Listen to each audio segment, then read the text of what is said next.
के बाद जब उसके श्रीमान जी की नींद खुली, निद्रा टूटी, तो यह दबाव है। इस पातिव्रत्य धर्म का फल क्या है? बोले इस पातिव्रत्य धर्म का फल यह है कि हमारे मेरी प्राप्त मन शुद्ध होता है। और मन शुद्ध होने से क्या मिलता है? बोले भक्ति का भाव जागृत होता है। भक्ति से क्या मिलेगा? बोले मेरी प्राप्ति होगी। तो जब आप तो हमें ऐसे ही मिल गए, तो फिर वहां जाकर के हम क्या करेंगे? भाई ये इतना सब कुछ करने के बाद आप मिलते हो, तो आप तो हमें वैसे मिल ही गए हो, फिर क्यों हमें घर जाने के लिए कह रहे हो? मेवं विभोर हति भवान गदितुं नृशंसं संतज्य सर्व विषयास्तव पादमूलम भक्ता भजस्व दुर्वग्रह मातजस्मान देवो यथादि पुरुषो भजते मुमुक्षुन्। यदि हम चली भी गई तो वहां जाकर के क्या करेंगी? क्योंकि हमारा मन तो आपने चुरा लिया, हमारा ध्यान तो आप में लगा रहेगा, मन हमारा आपका चिंतन करता रहेगा। और जब मन हमारा आपका चिंतन करता रहेगा, मन आपके चिंतन में लीन रहेगा, ध्यान हमारा आपकी तरफ रहेगा, तो घर के काम हो नहीं पाएंगे। और घर के काम नहीं हो पाएंगे तो डांट और खानी पड़ेगी। इसलिए घर जाके क्या करें? आपने नारी धर्म की, पातिव्रत्य धर्म की बड़ी सुंदर शिक्षा दी। और पति का मतलब होता है पाति इति पति, जो मृत्यु के भय से रक्षा करे, जो सब प्रकार से रक्षा करे, वही तो पति कहलाता है। और हे परमात्मा, इस जीवात्मा के सच्चे पति तो आप हो। जब सच्चे पति आप हमें मिल गए, तो फिर उस लौकिक पति के पास जाकर के हम क्या करेंगी? बोल वृंदावन बिहारी लाल की जय हो। ये बात मैं आपके लिए नहीं कर रहा हूँ माताओं, कभी आप उल्टा समझ जाओ। बोलो राधे राधे। राधे राधे। हमें तो हमारे गृहस्थ की क्रियाओं के में निवृत्त होते हुए ही भगवान की सेवा करनी है। कहीं आप ये मत समझना कथा में सुन के आए। बोलो राधे राधे, नहीं तो झगड़ा हो जाएगा। गोपियां कहती है कन्हैया, जब इस जीवात्मा के सच्चे पति परमात्मा आप हमें मिल गए, तो वह पति जो काल का ग्रास है, उसके पास जाकर के क्या करेंगे? आपने पातिव्रत्य धर्म का बहुत सुंदर चित्रण किया, बहुत सुंदर उपदेश दिया। हम आपसे पूछती है, कथा तो आपने बहुत अच्छी सुनाई। अरे हम भी ऋषि रूपा गोपी है, पिछले जन्म में हम भी ऋषि थे, आपसे सुंदर कथा सुनाती है। हम आपको एक बात पूछती है, आपसे हमारा एक प्रश्न है। कन्हैया ने पूछा, बोलो क्या प्रश्न है? तो कहा कोई शकुंतला नाम की कोई बहन थी, पातिव्रत्य धर्म का पालन करती थी, सेवा करती थी, निर्वहन करती थी। एक दिन उसके पति को कार्य के वजह से कुछ समय के लिए विदेश जाना पड़ा।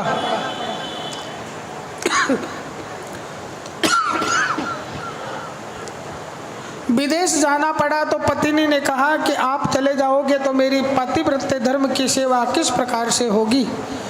तो उस समय आजकल की जैसे 5G का जमाना नहीं तो आजकल तो वीडियो कॉलिंग राधे राधे। तो कहा कि ये मेरी एक फोटो है, इस फोटो को तुम रखो अपने पास और सजीव भाव से, समर्पण भाव से इसकी सेवा करोगी तो तुम्हारा पातिव्रत्य धर्म सुरक्षित रहेगा, खंडित नहीं होगा। शकुंतला अपने उसी भाव से पति की सेवा, उस तस्वीर की सेवा करती है।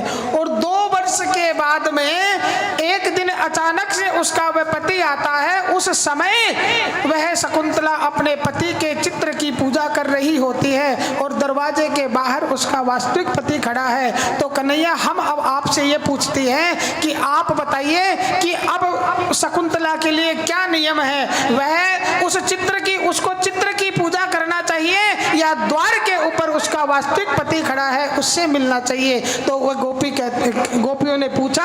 तो कन्हैया कहते हैं, देखो द्वार के ऊपर तो उसका वास्तविक पति खड़ा है, वो चित्र तो मात्र एक नष्ट होने वाला है।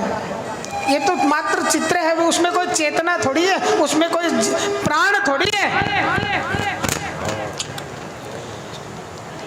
बस गोपियां कहती है, कन्हैया हमारा जो पति है ना, हमारे पति तो बस उस चित्र के पति की जैसे हैं, और इस जीवात्मा के वास्तविक पति तो परमात्मा आप हो।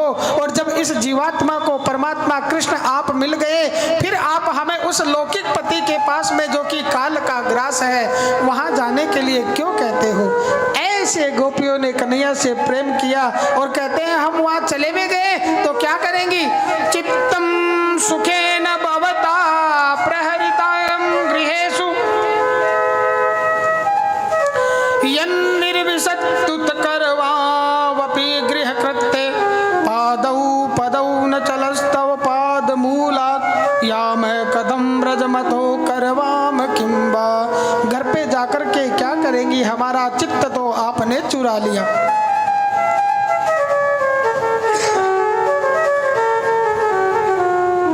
हे कन्हैया, आप हमें अपने अधरों के अमृत का, अधरामृत का पान कराइए ना। और आप यदि हमें अपने अधरामृत का पान नहीं कराते हो, हम आपके विरह में अपने इस पांच भौतिक शरीर का त्याग कर देंगे। इस प्रकार से गोपियों ने लाला से प्रार्थना की और कहा कन्हैया क्यों तुम हमें इतना तड़पाते हो? इतना घमंड करना ठीक नहीं है।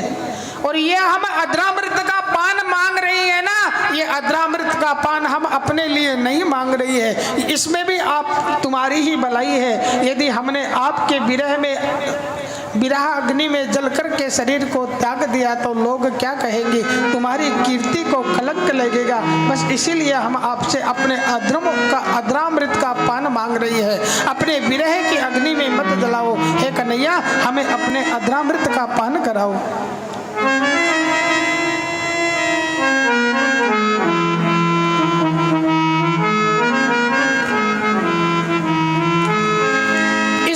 से कन्हैया ने देखा कि गोपियां तो पूर्ण रूपेण हमारे को समर्पित हो चुकी और बिल्कुल पका हुआ घड़ा है, बिना कसौटी पे कसे हुए भगवान जीव को स्वीकार नहीं करते हैं। गोपियों के समर्पण भाव को देख करके लाला कन्हैया ने गोपियों के संग में रास रचाने का निर्णय किया। बोलो राधे राधे। राधे राधे। रास बिहारी लाल की जय हो।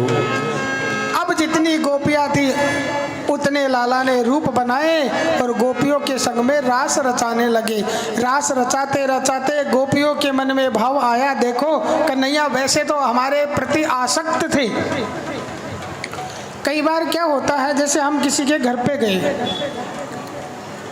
उन्होंने हमारे को चाय पीने के लिए स्वागत में हमारे को चाय दी। भले ही हम घर पे चाय 10 बार पीते हो, लेकिन वहाँ एक बार हमारे मुंह से ये जरूर निकलेगा, नहीं नहीं साहब मैं पी के आया हूँ, अभी नहीं पीना। होता है ऐसा? होता है ना? इसका मतलब क्या है? गोपियां कहती हैं कृष्ण हमारे प्रति वैसे तो आसक्त थे, वो रास रचाना तो खुद चाहते थे, लेकिन बस केवल ढोंग कर रहे थे अनासक्ति का कि भैया हम तुम्हारे प्रति आसक्त नहीं है। बस कृष्ण ने कहा यही मुझे अच्छा नहीं लगता है। जीव की बुद्धि जब निराभिमान हुई तो भगवान मिल गए और गोपियों के मन में ये भाव आ गया कि कृष्ण आसक्त थे, अनासक्ति का ढोंग कर रहे थे, तो भगवान वहां से अंतर ध्यान हो गए। बोलो राधे राधे। राधे राधे। भगवान कहीं दूर थोड़ी है, घट में है सूजत नहीं, लालत ऐसी जिंद और तुलसी या संसार को भया मोतिया बिंद। बस जीव की दृष्टि में जब अभिमान आ जाता है, जब बुद्धि में ईगो आ गया तो गॉड गोइंग हो जाता है, और अभिमान आ गया तो भगवान का दिखना बंद हो जाता है। रास रचाते रचाते गोपियों के मन में क्यों मन में भाव आया, ऐसे तो कन्हैया हमारे प्रति आसक्त थे, बस अनासक्ति का ढोंग कर रहे थे। अब कन्हैया वहां से अंतर ध्यान हुए। भगवान कहते भैया मेरे से जुड़ते हो तो अब बुद्धि में अभिमान लेकर के नहीं, बुद्धि के अभिमान का त्याग करके जुड़िए।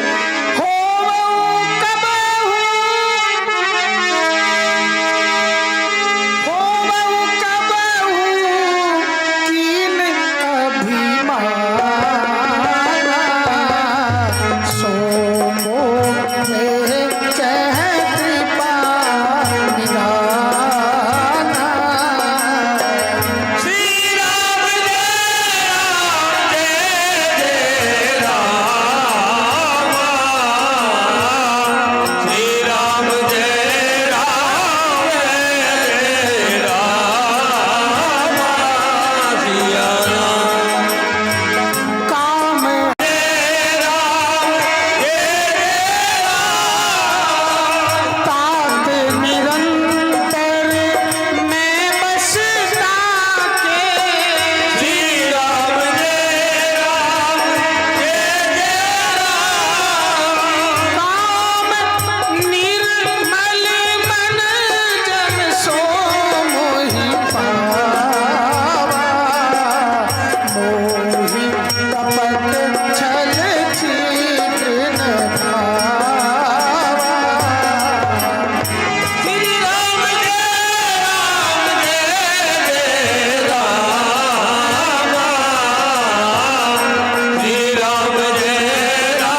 अंतर ध्यान हुए।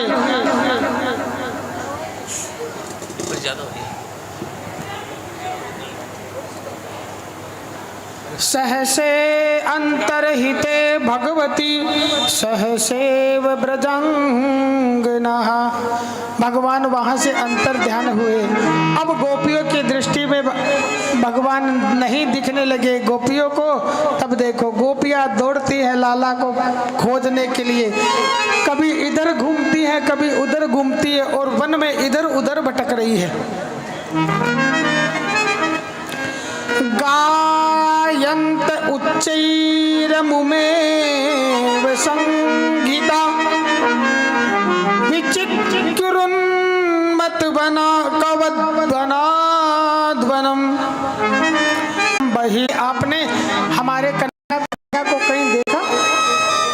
तो बरगद ने कोई उत्तर नहीं दिया। एक गोपी कहती है इसकी दाढ़ी बड़ी है ना, इसकी शाखाएं बढ़ती रहती है ना, इसलिए इसको घमंड हो गया है, तो इससे पूछना बेकार है। आगे चली, आगे चलकर के पीपल के वृक्ष के पास में गोपियां आई और पीपल के वृक्ष से पूछा आपने लाला को कन्हैया को कहीं देखा है? पीपल के वृक्ष ने भी कोई उत्तर नहीं दिया। तब गोपियां कहते हैं देखो सब लोग पूरी दुनिया इसकी पूजा करती है ना, इसलिए ये घमंडी हो गया, ये अभिमानी अहंकारी हो गया। चलती चलती तुलसी महारानी ओ नमो नमो तुलसी महारानी नमो नमो तुलसी महारानी नमो नमो तुलसी महारानी नमो नमो हर की पटरानी को नमो नमो हर की पटरानी नमो नमो तुलसी महारानी नमो नमो तुलसी महारानी नमो नमो। चलती चलती वन में कश्चित तुलसी कल्याणी गोविंद चरण प्रिय। तुलसा जी से पूछा आपने कन्हैया को भगवान को कृष्ण को कहीं देखा? तो तुलसी ने भी कोई उत्तर नहीं दिया। एक गोपी कहती है इससे क्या पूछती हो, ये तो हमारी सोतन है, ये तो हमारी सोत है। अरे कन्हैया इसको रात दिन धारण किए रहते हैं ना, इसलिए इसको अभिमान हो गया है, ये रात दिन कन्हैया से चिपकी रहती है इसलिए घमंडी हो गई, ये भी हमारी सोतन है, इसको भी छोड़ो। ऐसे गोप जीव की बुद्धि में अभिमान आया और देखो किस किस से पूछती है। जीव की बुद्धि अभिमान सहित होकर के अभिमान से भरकर के भगवान को इधर उधर घूमते हुए देखती है, परंतु भगवान तो कहीं दिखाई नहीं दिए। अब चलती चलती चलती चलती गोपियां मन में अभिनय करने लगी। कोई गोपी पूतना बनी, कोई कृष्ण बनी, कोई कुछ बनी, कोई कुछ बनी और आपस में कृष्ण की लीलाओं का चिंतन करने लगी। करते करते गोपियों ने कहा हमारा प्यार तुम्ही से है, हमारा इकरार तुम्ही से है, हमारे दिल की हर बात हर जज्बात तुम्ही से है। यूं तो देवता लाखों मिल जाएंगे, यूं तो देवता लाखों मिल जाएंगे, हम क्या करें कन्हैया हमारा प्यार तुम्ही से है, इसलिए आप हमारे से दूर चले गए। हमसे दूर कहाँ जाता है, अरे तुझसे अच्छा तो तेरा तसब्बुर यानी याद, तुम्हारा स्मरण हमसे नजरें मिलाकर हमसे दूर कहाँ जाता है। तुझसे अच्छा तो तेरा तसब्बुर है जो जब बुलाता हूँ, जब बुलाते हैं चला आता है। पहले यदि तुम्हें ऐसे दूर ही जाना था, क्यों आपने हमें इतना प्रेम दिया, क्यों हमारे संग रास रचाया। ऐसे गोपियां कृष्ण के प्रेम में बावरी हुई है और कहते हैं गोपियां इधर उधर भटकती हुई भगवान कृष्ण से मिलने के लिए दौड़ पड़ी है। और देखो भागवत का ये 31वां अध्याय गोपी गीत कहलाता है। भागवत के 12 स्कंदों में 10वां स्कंद भागवत का हृदय है और दसम स्कंद के ये 5 अध्याय जो है प्राण है, और इन 5 अध्यायों में भी ये गोपी गीत है ना, ये साक्षात नारायण की स्तुति है। गोपी गीत के 19 श्लोक मानो 18 पुराणों का सार है। गोपियों ने कहा, कुछ श्लोक हम गाते हैं विरह से व्याकुल होकर के गोपियों ने गाया।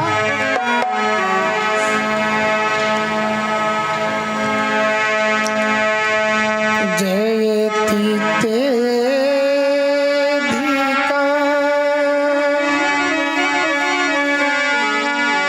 जन्मना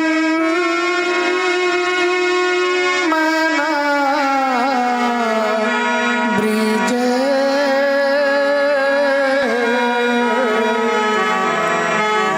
श्रयत इंदिरा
जिस दिन से तुमने ब्रज में अवतार लिया है, आपके ब्रज में अवतार लेने से वैकुंठ से भी अधिक शोभा ब्रज की बढ़ गई है, और मानो लक्ष्मी तो वैकुंठ को छोड़ करके हमारे ब्रज में रहने लगी।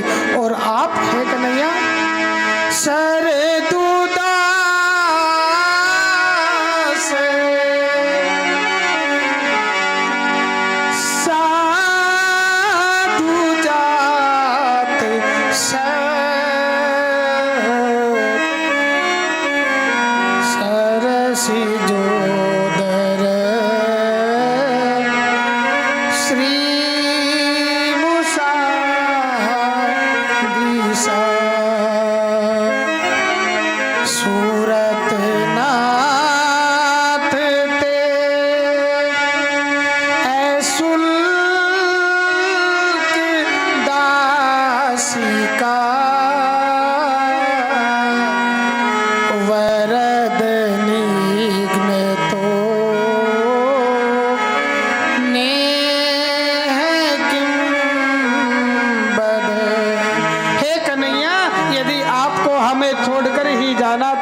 हमारा नेह आप में क्यों लगाया इतना है? क्या हम तुम्हारी बिना मोल की दासी है ऐसा समझकर आप हमें इतना तड़पा रहे हो? यदि मिलकर के ऐसे दूर ही जाना था, राहों में चलते चलते पूछा पांव के छालों ने, बस्ती कितनी दूर बसा ली मेरे दिल के बसने वालों ने। राहों में चलते चलते पूछा पांव के छालों ने, बस्ती कितनी दूर बसा ली हमारे दिल के बसने वालों ने। क्या अस्त्र से मारने का नाम ही मारना है? किसी को बीरे में इस प्रकार तड़पाना ये भी तो मारने से कम नहीं है। इसी प्रकार से यदि आपको हमें मारना था तो आपने हमारा नेह अपने में क्यों लगाया? फिर कहती है विष जला पयाद वर्ष मारुता,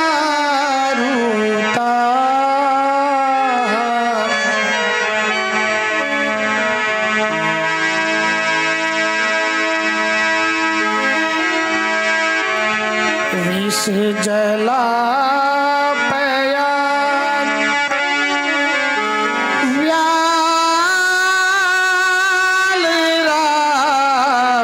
साद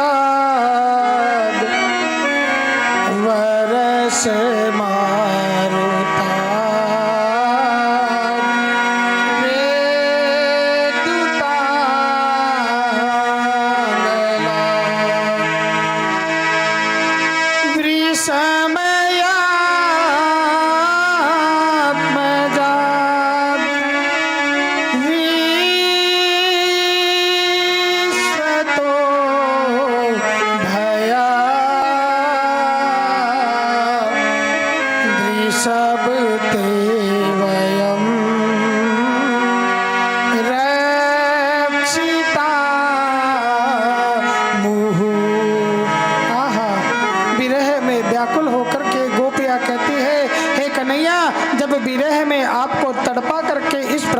मारना था तो विष जला पयाद।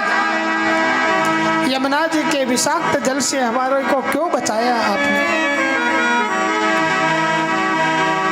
क्यों आपने अघासुर, व्योमासुर, बकासुर आदि से हम ब्रजवासियों की क्यों रक्षा की? जब इसी प्रकार से आपको मारना था तड़पा करके तो आप उसी समय मार देते, हमको बचाया क्यों? हे नाथ दर्शन दो ना।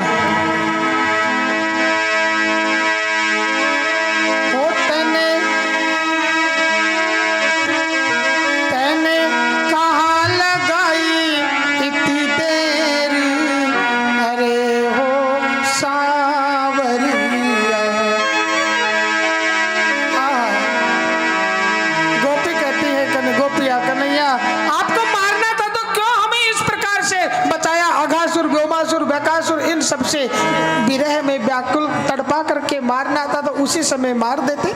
न खलो गोपिका नंदनो भवान अखिल देहि नाम अंतरा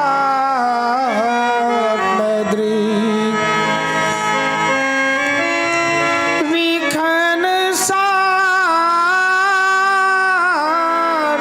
तो विश्वगुप्त सख उदेहिवान सात्वता। हे नाथ आप यशोदानंद केवल यशोदानंदन नहीं हो, शरीर के जितने शरीरधारी प्राणी हैं सब की अंतरात्मा में आप ही विराजमान हो।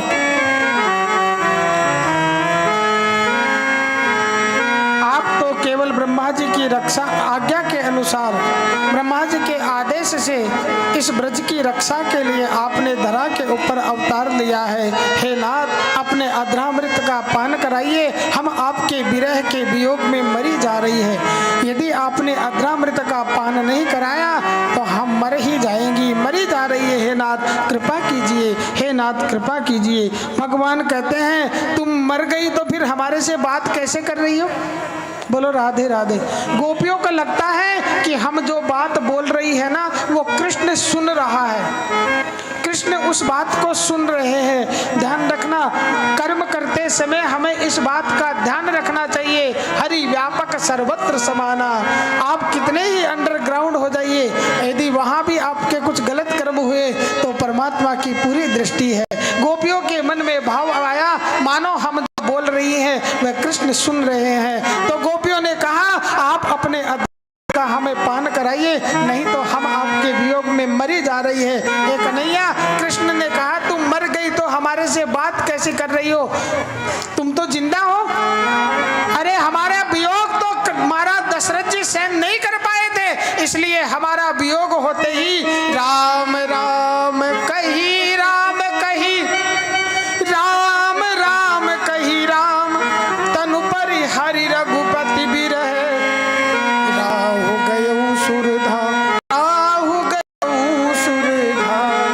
हमारे वियोग को तो हमारा दशरथ जी सहन नहीं कर पाए थे और हमारा वियोग होते ही प्राणों को छोड़ दिया। उनका प्रेम सच्चा था, तुम्हारा तो प्रेम झूठा है। तुम कहती हो मर जा रही है तो फिर फिर हमारे से बात कैसे कर रही हो? तो गोपियों ने ये 90वें श्लोक में इसका उत्तर दिया और गोपियां कहने लगी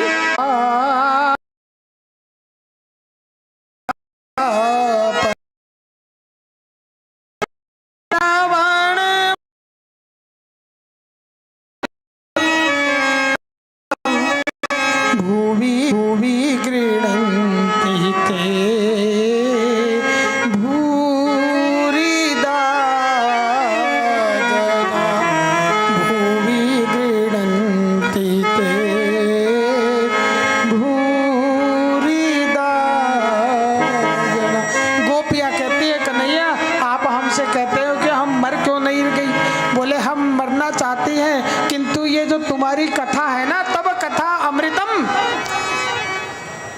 ये तुम्हारा कथा अमृत है ना, हमें मरने, अमृत को पीने की लालसा हमें मरने ही नहीं देती है। और जो इस कथा अमृत का दान करते हैं, पान करते हैं, वह इस पृथ्वी के ऊपर भूरी दो जना सबसे बड़े दानी है। हम मरना चाहती हैं, किंतु ये तुम्हारी निगोड़ी कथा अमृत का पान का जो लोभ है, यह हमें मरने नहीं देता है। हनुमंत लाल जी जब जानकी जी का पता लेकर के आए, तो मैं राम जी से हनुमंत लाल जी ने क्या कहा? नाम पारु दिवस निशी, ध्यान तुम्हारे कपाट, लोचन निज पद जन। नाम रूपी प्रभु, आपका जो नाम रूपी पहरेदार है, निरंतर जानकी के प्राणों की रक्षा कर रहा है, से भी निकल